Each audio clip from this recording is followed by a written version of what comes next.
Namaste friends, let's look at the Swati Nakshatra. Swati is the 15th asterism and it maps in the constellation of Libra or Bootis. Now, the personality of Swati is they are always on the move. This is true in both physically and also their thought.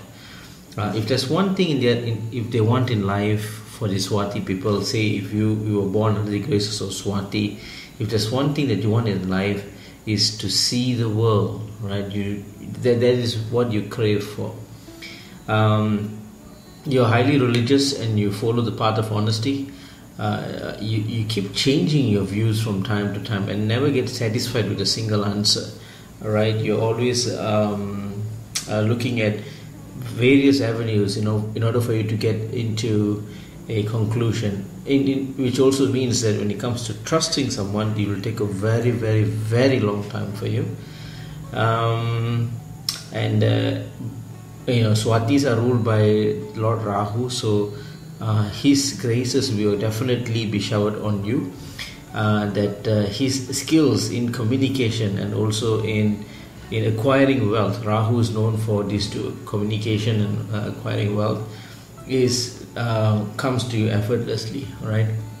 You're very fast in your action, especially in your thought. You have that quick presence of mind. You have that you can always look from a different perspective. Whatever that you do in life, you can always see things differently. So the special ability that you have is you can, quote unquote, hear things, okay? So you possess the power to communicate with the other realm, with the other dimension, with the spirit's world. You have that quality. So if you're up in the path of spirituality, if you tend to possess this special ability, don't get alarmed, don't be scared. This is a gift from the divine to you, okay? As I mentioned, the lordship will be Lord Rahu. The presiding deity would be Vayu Bhagwan. Vayu Bhagwan is basically the wind god. Okay, so that's about the Swati Nakshatra. Hope it has been beneficial. Please stay tuned for more videos from Prakash Jyotisa.